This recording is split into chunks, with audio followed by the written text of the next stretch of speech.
Dear student, in last lecture we have seen reproduction and definite lifespan.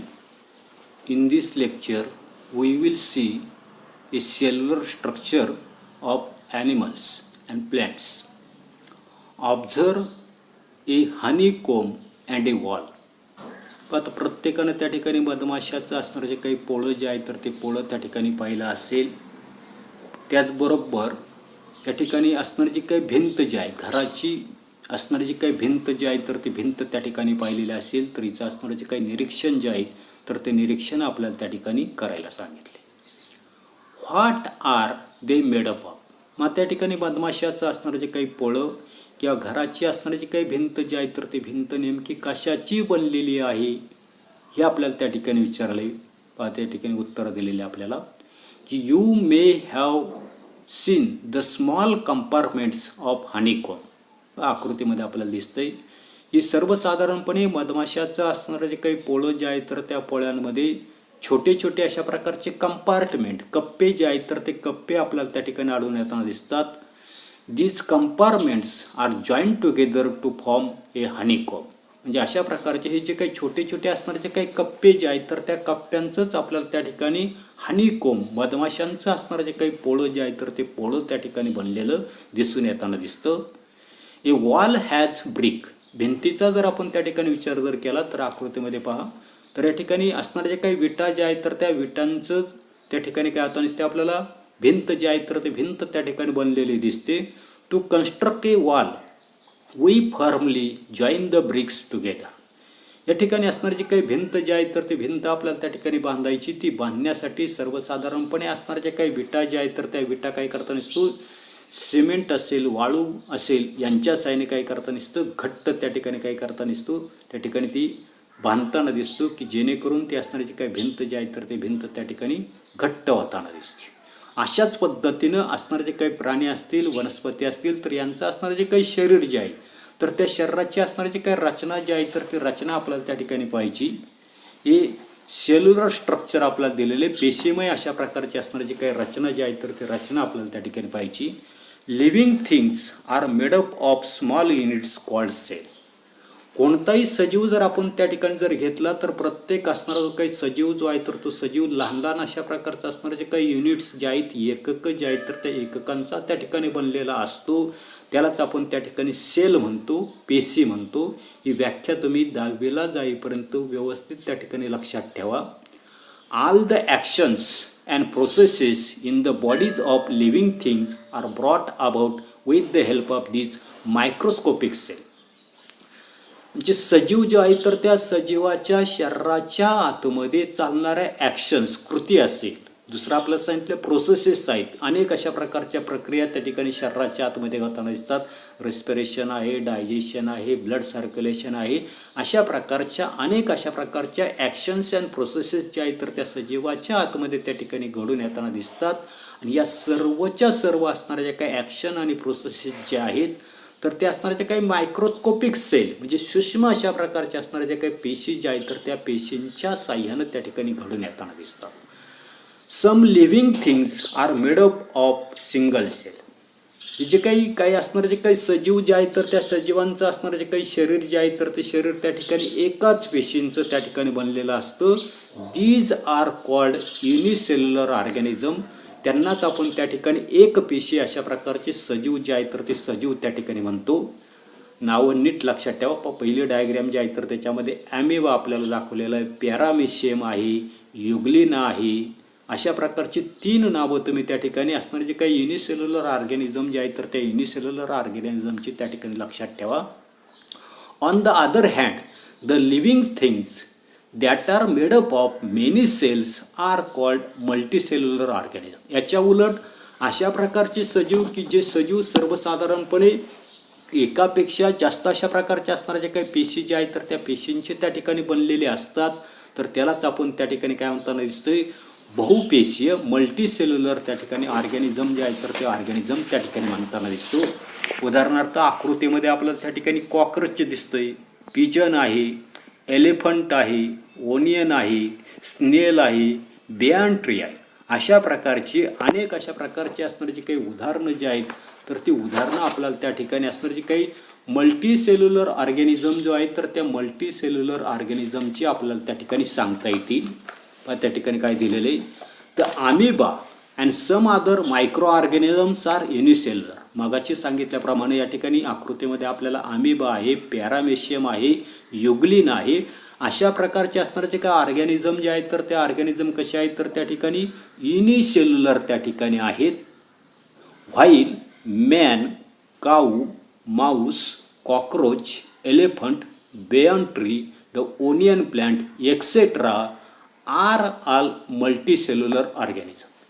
तर याच्या उलट आपल्याला त्या ठिकाणी मनुष्य असेल, कावळा असेल, उंदीर असेल, झुरळ असेल, हत्ती असेल, वडाचं झाड असेल, कांद्याचं रोपटं त्या ठिकाणी असेल, तर हे सर्वच्या सर्व असणारे जी काही दिसतात आपल्याला त्या ठिकाणी बहुपेशी अशा प्रकारचे असणारे जे काही ऑर्गॅनिझम जे आहेत तर ते ऑर्गॅनिझम आपल्याला त्या ठिकाणी आढळून येताना दिसतात. All the characteristics of living things are seen in every cell of a living thing whether it is unicellular or multicellular. कोणताही त्या ठिकाणी सजीव जर तुम्ही घेतला तर तो असणारा प्रत्येक सजीव जो आहे तर त्या प्रत्येक सजीवांमध्ये तो एकतर त्या ठिकाणी युनिसेल्युलर असेल किंवा मल्टीसेल्युलर जरी असला तर त्याच्यामध्ये सजीवांची असणारी जी काही लक्षणं जी आहेत तर ती लक्षणं आपल्याला त्या ठिकाणी आढळून येताना दिसतात. Cellular structure is the main characteristics of the living thing even though the number of cell may vary. सर्वात महत्त्वाचं या ठिकाणी सेंटेन्स आहे की सर्वसाधारणपणे असणारा जो काही सजीव जो आहे तर त्या सजीवाचं मुख्य अशा प्रकारचं लक्षण म्हणजे काय सांगितलं आपल्याला तर तो सेल्युलर स्ट्रक्चर, पेशीमय रचना जी आहे तर ते पेशीमय रचना त्याची त्या ठिकाणी असते. मग तो सजीव त्या ठिकाणी एक पेशी असेल किंवा बहुपेशी असेल, कोणताही जरी असला तरी त्या सजीवांमध्ये त्या ठिकाणी त्याचं असणारं जे काही शरीर जे आहे तर ते शरीर त्या ठिकाणी सेल्युलर स्ट्रक्चर म्हणजे पेशीचं त्या ठिकाणी बनलेलं असतं. त्याच्यानंतर पुढे आपल्याला दिलेले इन्स्टिट्यूट्स ॲट वर्क, त्या ठिकाणी असणाऱ्या ज्या काही संस्था ज्या आहेत तर त्या संस्था नेमकं कोणत्या प्रकारचं कार्य करतात ते आपल्याला दिलेलं आहे. पहा, the institutes that work for the survey and conservation of the various plants and animals in different part of India are the Botanical Survey of India 1890 and the Zoological Survey of India 1960 respectively. तर या ठिकाणी सर्वसाधारणपणे विविध अशा प्रकारचे असणारे जे काही वनस्पती आणि असणारे जे काही प्राणी की जे आपल्याला त्या ठिकाणी भारताच्या विविध भागामध्ये त्या ठिकाणी आढळून येताना दिसतात तर यांचं असणारं जे काही सर्वेक्षण करायचे म्हणजे त्याची नोंद करायची. त्याचबरोबर हे असणारे जे काही प्लॅन्ट्स असतील, ॲनिमल असतील तर यांचं त्या ठिकाणी जतन करायचं. तर याच्यासाठी असणारं जे काही बॉटनिकल सर्वे ऑफ इंडिया म्हणजे वनस्पती जे आहे तर त्या वनस्पतींचं त्या ठिकाणी सर्वेक्षण करणारी जे काही संस्था जी आहे तर तिला त्या ठिकाणी म्हटलेले बॉटनिकल सर्वे ऑफ इंडिया याची स्थापना 1890 झालेली. त्याच्यानंतर झूलॉजिकल सर्वे ऑफ इंडिया असणारे जे काही प्राणी जे आहेत तर त्या प्राण्यांचं सर्वेक्षण करणारे जे काही इन्स्टिट्यूट जे आहे तर त्या इन्स्टिट्यूटची स्थापना त्या ठिकाणी 1916 त्या ठिकाणी झालेली. In case you find an unfamiliar plant or animal in your surrounding you can communicate with this institute to obtain more information about it.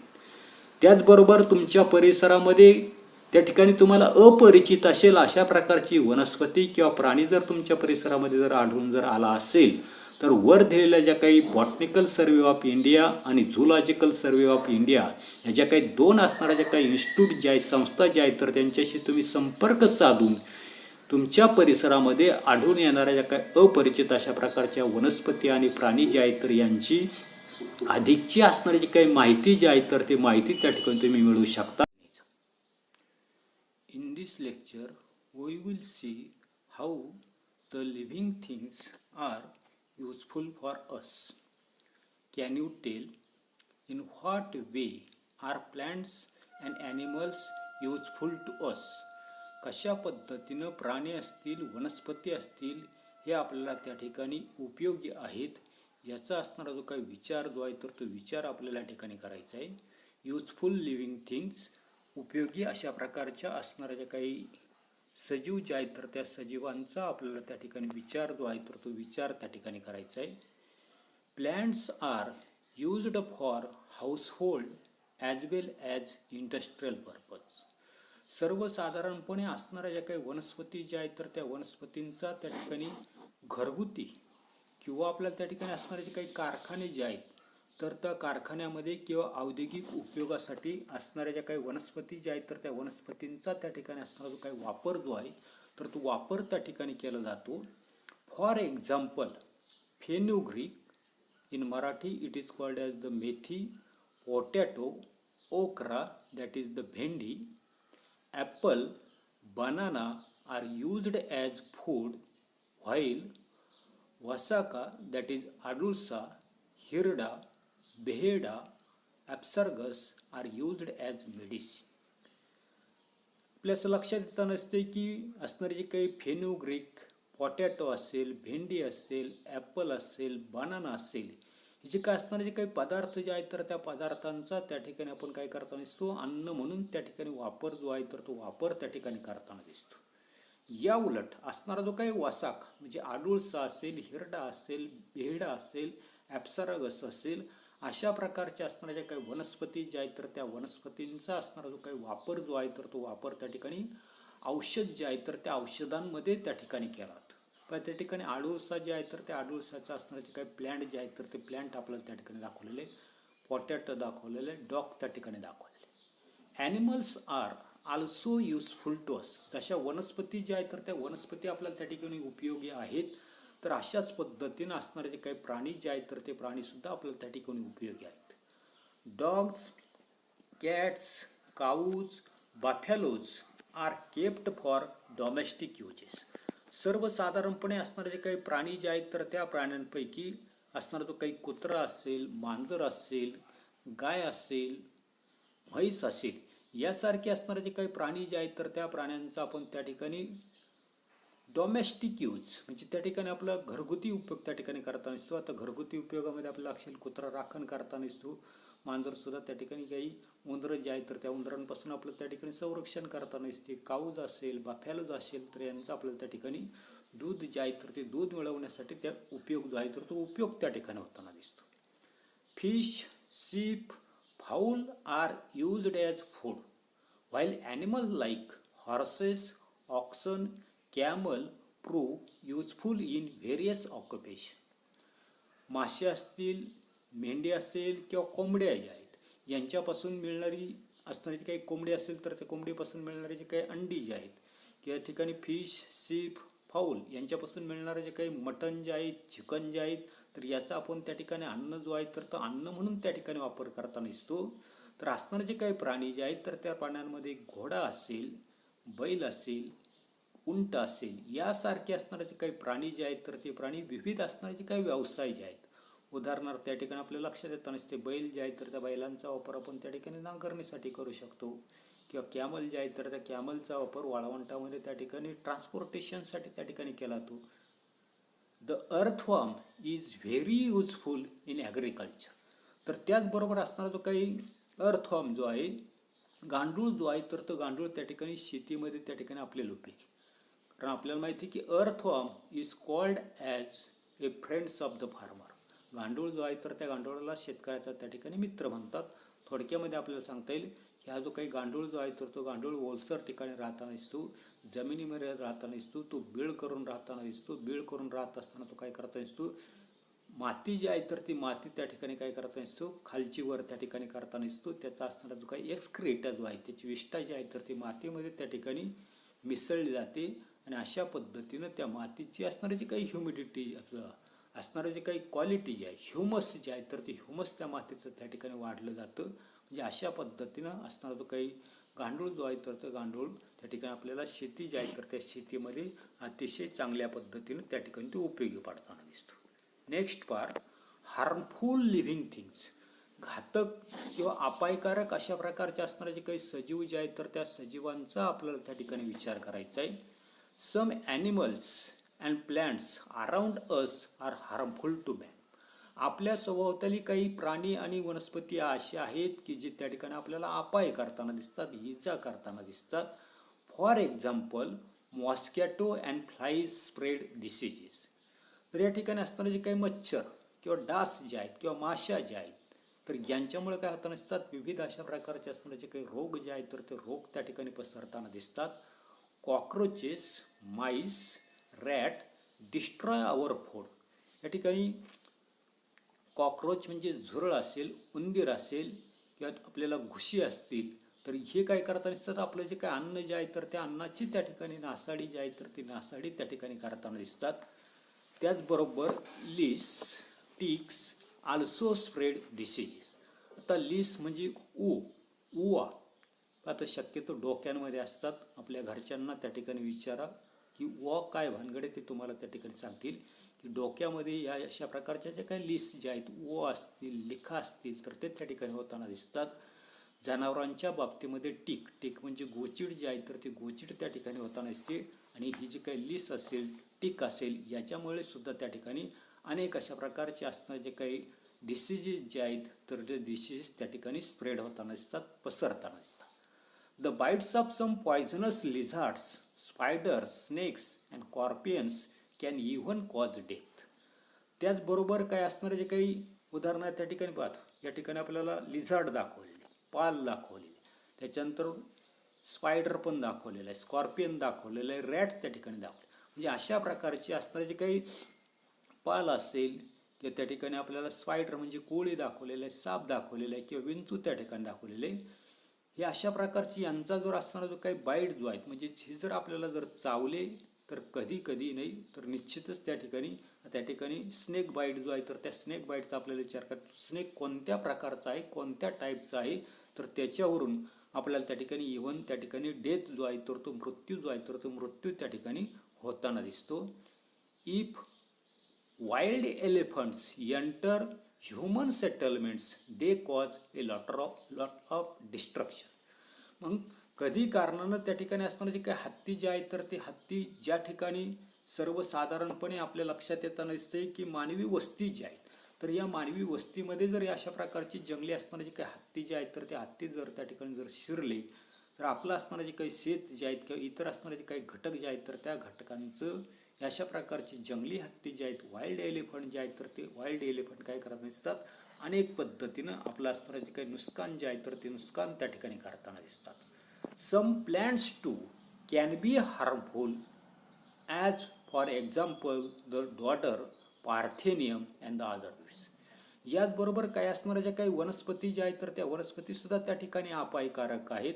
उदाहरणार्थ डॉडर प्लॅन्ट आपण त्या ठिकाणी पाहिली, आमरवेल, की जी सर्वसाधारणपणे आपल्याकडं जनावरांना घालण्यासाठी येणारा जो काही घास जे आहे तर त्या घासावर त्या ठिकाणी वाढताना दिसते. पाहिली नसेल तर घरच्यांना विचारा.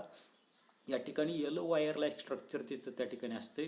दुसरं आहे तर आपल्याला त्या ठिकाणी पार्थेनियम, ज्याला आपण त्या ठिकाणी गाजर गवत की आपल्या बोली भाषेमध्ये त्या ठिकाणी काँग्रेस गवत जे आहे तर ते काँग्रेस गवत त्या ठिकाणी म्हणताना दिसतो. किंवा इतर असणारे जे काही तण जे आहेत, वीड्स जे आहेत तर ते वीड्ससुद्धा त्या ठिकाणी घातक ठरताना दिसतात. आकृतीमध्ये आपल्याला त्या ठिकाणी धतुरा प्लॅन्ट त्या ठिकाणी दाखवलेली. तर ही जी काही प्लॅन्ट जे आहेत तर ही प्लॅन्टसुद्धा आपल्या परिसरामध्ये आहे. माहीत नसतील तर त्या ठिकाणी धोत्र्याचं असणारे जे काही झाड जे आहे तर ते झाड त्या ठिकाणी विचारा. पावसाळ्याच्या दिवसामध्ये हे असणारे जे काही धतुरा प्लॅन्ट जे आहेत तर ते धतुरा प्लॅन्ट किंवा त्या ठिकाणी त्यालाच मराठीमध्ये आपण त्या ठिकाणी काय म्हणताना दिसतो, धोत्र्याचं झाड जे आहे तर ते झाड त्या ठिकाणी पहा. पॉट्स ऑफ द नेटल, कॉलस्क्विया, ल्युजिस, क्वाजेस, इची. आता पॉट्स ऑफ द नेटल्स म्हणजे त्या ठिकाणी खाज खुजलीचं झाड आहे पहा, किंवा खाज खुजलीचं असणारे जे काही शेंगा जे आहेत आपल्या परिसरामध्ये जे काही खाज खुजलीचं झाड आहे तर ते घरच्यांना तुम्ही विचारा. आपल्याला जे माहीत नाही, जे ज्याला माहीत आहे तर त्याला त्या ठिकाणी विचारा. या ठिकाणी पॉट्स ऑफ द नेटल म्हणजे खाज खुजलीचं जे काही झाड. आता खाज खुजली का म्हटलेले, याचा जर त्या ठिकाणी अंगाला जर स्पर्श जर झाला तर खाज त्या ठिकाणी येताना दिसते, म्हणून त्याला ठिकाणी खाज खुजली म्हटलेले. दुसरं आपल्याला दिलेलं आहे कॉलस्किया ल्युजिस. या ठिकाणी आळूची असणारी जी काही पानं जी आहेत तर ती प्रत्येकाने त्या ठिकाणी पाहिली. या आळूची पानं जी आहेत ज्या वेळेला आपण त्या ठिकाणी कापतो तर कापत असताना याच्यामुळे काय होताना दिसते, आपल्याला त्या ठिकाणी इचिंग होताना दिसते, म्हणजे खाज जी आहे तर ती खाज त्या ठिकाणी सुटते. Plants like oleander, lantana have strong odour. त्याचबरोबर दुसऱ्या असणाऱ्या ज्या काही वनस्पती ज्या आहेत तर त्या वनस्पतींमध्ये सर्वसाधारणपणे ओलिएंडर म्हणजे कन्हेरीचं फूल किंवा कन्हेरीचं झाड तुम्ही पाहिलं असेल. त्या ठिकाणी सर्वसाधारणपणे पांढऱ्या रंगाची किंवा त्या ठिकाणी गुलाबी रंगाची असणारी जी काही फुलं जी आहेत तर ती फुलं त्या ठिकाणी येतात. ही फुलं किंवा हेही झाड आपल्या परिसरामध्ये आहे तर ते तुम्ही पहा. त्याच्यानंतर दुसरं आपल्याला दिलेले लँटेन म्हणजे घाणेरीचं असणारं जे काही फूल जे आहे तर याचा त्या ठिकाणी स्ट्रॉंग अशा प्रकारचा उग्र अशा प्रकारचा असणारा जो काही वास जो आहे तर तो वास त्या ठिकाणी येताना दिसतो. द धतुरा प्लॅन्ट इज पॉयझनस. या ठिकाणी आकृतीमध्ये पहा धतुरा प्लॅन्ट्स त्या ठिकाणी आपल्याला दाखवलेली पांढरी किंवा निळ्या रंगाची असणारी जे काही फुलं जी आहेत तर ती फुलं त्या ठिकाणी झाडाला येताना दिसतात. तुम्ही जरी आकृती जरी पाहिली तर त्या आकृतीवरून तुमच्या परिसरामध्ये अशा प्रकारचं त्या ठिकाणी धतुरा प्लॅन्ट जर असेल तर त्याचा फोटो काढा आणि ते मला पाठवा. मग मी सांगेल तुम्हाला की नेमके हे धतुरा प्लॅन्ट आहे की नाही. ही ॲक्टिव्हिटी तुम्ही त्या ठिकाणी करून पहा. ही जी काही धतुरा प्लॅन्ट जे आहेत जे त्या ठिकाणी धोत्र्याचं असणारं जे काही झाड जे आहेत याच्या असणारे जे काही बिया जे आहेत तर त्या बिया त्या ठिकाणी आपल्याला पॉयझनस आहेत. Uncontrol growth of fungi and algae in water pollutes drinking water and may cause the spread of the disease. त्याचबरोबर आपल्या लक्षात येतं नसते की असणारं जे काही पाण्याचा असणारा जो काही स्रोत जो आहे सोर्स जो आहे तो मग तो त्या ठिकाणी सर्वसाधारणपणे विहिरीचा असेल नदीचा असेल की ज्या ठिकाणी पाणी साचून राहताना दिसतंय. तर अशा प्रकारचं असणारं जे काही ड्रिंकिंग वॉटर जे आहे तर त्या ड्रिंकिंग वॉटरमध्ये या ठिकाणी असणारं जे काही बुरशी असेल शेवाळ असेल याची त्या ठिकाणी अनियंत्रित अशा पद्धतीने जर त्या ठिकाणी त्याची जर वाढ जर झाली तर याच्यामुळे काय होताना दिसते तो पाण्याचा स्रोत जो आहे तर तो त्या ठिकाणी प्रदूषित होताना दिसतो पोल्यूट होताना दिसतो. आणि याच्यामुळं अशा प्रकारचं पाणी जे आहे तर ते पाणी त्या ठिकाणी पिल्यामुळं अनेक अशा प्रकारचे असणारे जे काही विकर जे आहेत तर ते विकर काय होताना दिसतात. त्याच्यानंतरचा पुढचा भाग आपल्याला दिलेला आहे वाईल्ड ॲनिमल. हिंस्र अशा प्रकारचे जे काही प्राणी जे आहेत तर ते प्राणी त्या ठिकाणी आपल्याला पाहिजेत की सर्वसाधारणपणे याच्यामध्ये लायन खालच्या बाजूला त्या ठिकाणी वरच्या बाजूला त्या ठिकाणी खालच्या बाजूला त्या ठिकाणी लायन आहे वरच्या बाजूला त्या ठिकाणी टायगर अशा प्रकारचे दोन त्या ठिकाणी वाईल्ड ॲनिमल जे आहेत तर ते वाईल्ड ॲनिमल आपल्याला त्या ठिकाणी दिलेले आहेत.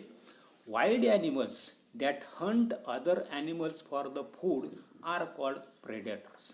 सर्वसाधारणपणे हिंस्र प्राणी त्या ठिकाणी कोणाला म्हणतात की सर्वसाधारणपणे हे जे काही हिंस्र प्राणी जे आहेत तर ते हिंस्र प्राण्यांचा जर आपण त्या ठिकाणी जर विचार जर केला तर आपल्या असं लक्षात येतं नसते की हे जे काही प्राणी जे आहेत तर ते प्राणी काय करताना दिसतात अन्न जे आहेत तर त्या अन्नासाठी काय करताना दिसतात. हे जे काही जंगलात राहणारे जे काही प्राणी जे आहेत तर ते प्राणी काय करताना दिसतात इतर प्राणी जे आहेत तर त्या इतर प्राण्यांची शिकार करून त्यांना खातात आणि म्हणून त्यांनाच त्या ठिकाणी प्रेडेटर म्हटलेले जे हिंस्र अशा प्रकारचे असणारे जे काही प्राणी जे आहेत तर ते प्राणी त्या ठिकाणी म्हटलेले. For example tiger lions wolves leopards. मग त्या ठिकाणी असणारे जे काही वाईल्ड ॲनिमल जे आहेत तर त्या वाईल्ड ॲनिमल किंवा असणारे जे काही प्रेडेटर जे आहेत तर त्या प्रेडेटरच्या आकृतीमध्ये आपल्याला दोन उदाहरणं त्या ठिकाणी दिलेली की वाघ असेल सिंह असेल लांडगे असतील लेपर्ड्स आहेत. पहिली जी आकृती आहे जर तर ती लेपर्डची आपल्याला त्या ठिकाणी दिसते म्हणजे सर्वसाधारणपणे बिबट्या जे आहेत तर त्या अशा प्रकारचे जे काही प्राणी जे आहेत तर ते प्राणी आपल्याला त्या ठिकाणी वाईल्ड ॲनिमल किंवा त्या ठिकाणी प्रेडेटर्स म्हणून त्याचा त्या ठिकाणी उल्लेख जो आहे तर तो उल्लेख त्या ठिकाणी करता येईल. Sometimes due to deforestation such animals enters human settlement in search of the food and may kill domestic animals or people. मग अशा प्रकारचे असणारे जे काही प्राणी जे आहेत तर ते प्राणी कधी कधी काय होता नसते कधी कधी म्हणजे या ठिकाणी आपल्याला कारण दिलेली ड्यू टू डिफॉरेस्टेशन जंगलतोड त्या ठिकाणी झालेली आणि जंगलतोड झाल्यामुळं त्यांना त्या ठिकाणी निवारा नाही खायला त्या ठिकाणी अन्न नाही. अशा वेळेला हे जे असणारे जे काही प्राणी जे आहेत तर ते प्राणी काय करत नसतात मानवी असणारी जी काही वस्ती जी आहे तर त्या मानवी वस्तीमध्ये अन्नाच्या शोधार्थ काय होताना दिसतात तर त्या ठिकाणी येताना दिसतात. आणि अशा वेळेला त्या ठिकाणी हे जे काय असणारे जे काही प्रेडेटर्स जे आहेत वाईल्ड ॲनिमल जे आहेत तर ते वाईल्ड ॲनिमल काय करताना दिसतात आपले जे काय असणारे जे काही घरगुती पाळीव प्राणी जे आहेत तर ते प्राणी किंवा असणारे जे काही माणसं जे आहेत तर त्या माणसांवर हल्ला जो आहे तर तो हल्ला त्या ठिकाणी करताना दिसतात. त्याच्यानंतर खाली आपल्याला फाइंड आउट म्हटलेले शोधायचे. Watch TV channels such as National Geographic, Discovery and collect information regarding various plants and animals found in our surrounding. या ठिकाणी असणारे जे काही विविध अशा प्रकारचे जे काही चॅनल जे आहेत नॅशनल डिस्कवरी आहे नॅशनल जॉग्राफिक आहे डिस्कवरी आहे अशा प्रकारचे असणारे जे काही चॅनल जे आहेत तर ते चॅनल त्या ठिकाणी पहा. त्याच्यामध्ये दिलेली जी काही माहिती जी आहे तर त्या माहितीचा वापर करून आपल्या परिसरामध्ये कोणकोणत्या प्रकारच्या वनस्पती आणि प्राणी आढळतात ह्याची माहिती त्या ठिकाणी गोळा करा. Have a class discussion with reference to the collected information. तुम्ही जी काही माहिती त्या ठिकाणी गोळा करून ठेवा की आपल्या परिसरामध्ये कोणकोणत्या प्रकारच्या वनस्पती आहेत, कोणकोणत्या प्रकारचे त्या ठिकाणी प्राणी आहेत, ही माहिती तुम्ही गोळा करा. ज्यावेळेला शाळा उघडेल तर त्यावेळेला आपण निश्चितच त्याच्यावर असण्याची काही चर्चा जी आहे तर ती चर्चा त्या ठिकाणी करू. पण आता पुढचा भाग दिलेला आपल्याला ऑलवेज रिमेंबर, तर त्याचा आपल्याला त्या ठिकाणी विचार करायचा आहे की many plants and animals in nature satisfy our need. निसर्गामध्ये असणाऱ्या ज्या काही अनेक असणाऱ्या ज्या काही वनस्पती असतील, प्राणी असतील, तर ही आपली असणारी जी काही गरज जी आहे तर ती गरज त्या ठिकाणी भागवताना दिसतात. The use of such plants and animals should be restricted only to our needs. आणि म्हणून हे जे असणारे जे काही वनस्पती असतील, प्राणी असतील, तर यांचा असणारा जो काही वापर जो आहे तर तो आपल्याला गरजेपुरताच त्या ठिकाणी केला पाहिजे, अनावश्यकपणे त्या ठिकाणी करू नये. ज्या वेळेला त्या ठिकाणी असणारी जी काही वनस्पती असेल, प्राणी असेल, तर त्यांचा त्या ठिकाणी असणारी जी काही गरज आपल्याला जर असेल तर अशा वेळेला त्या ठिकाणी हे असणारे जे काही वनस्पती असतील, प्राणी असतील, तर यांचा असणारा जो काही उपयोग जो आहे तर तो उपयोग त्या ठिकाणी आपण केला पाहिजे. म्हणजे आवश्यकता असेल तेवढाच त्या ठिकाणी ते असणारे जे काही वनस्पती जे आहेत तर त्या वनस्पतींचा उपयोग जो आहे तर तो उपयोग त्या ठिकाणी केला पाहिजे. We should not pluck uses flowers and fruits unnecessary. म्हणजे कधी कधी आपल्याला सवय असते की काही कारण नसताना झाडाची त्या ठिकाणी पानं ओढ, फुलं त्या ठिकाणी तोड किंवा फळं त्या ठिकाणी तोड. आणि म्हणून सर्वसाधारणपणे विनाकारण त्या ठिकाणी वनस्पतीची असणारी पानं असतील, फुलं असतील, फळं असतील तर ती त्या ठिकाणी तोडू नये. Animal should not be hunted. प्राणी जे आहेत तर त्या प्राण्यांची शिकार करू नये. They should not be teased just for fun. आता टीज्ड म्हणजे काय, सर्वसाधारणपणे त्रास देणे. जे काही प्राणी जे आहेत तर त्या प्राण्यांना त्या ठिकाणी त्रास जो आहे तर तो त्रास त्या ठिकाणी देऊ नये. It is the responsibility and the duty of all of us to protect plants and animal. आणि म्हणून सर्वसाधारणपणे या ज्या काही वनस्पती असतील, प्राणी असतील, तर यांचं संरक्षण करणे ही आपली सर्वांची त्या ठिकाणी जबाबदारी आहे, रिस्पॉन्सिबिलिटी आहे. ड्युटी म्हणजे त्या ठिकाणी कर्तव्य आहे. एवढा भाग आपण या तासाला पाहणार आहोत. त्याच्यानंतर व्हॉट वी हॅव लर्न हे तुम्ही त्या ठिकाणी वाचून काढा. एवढा भाग आपण या तासाला पाहणार आहोत. पुढच्या तासाला आपण त्या ठिकाणी नवीन प्रकरण जो आहे, नवीन चॅप्टर जो आहे तर त्याला त्या ठिकाणी सुरुवात करणार आहे. याच्यावर असणारे जे काही एक्झरसाईज जे आहेत तर ती एक्झरसाईज तुम्ही त्या ठिकाणी सोडवण्याचा प्रयत्न करा. सोडवल्यानंतर ती मला त्या ठिकाणी सेंड करा. धन्यवाद.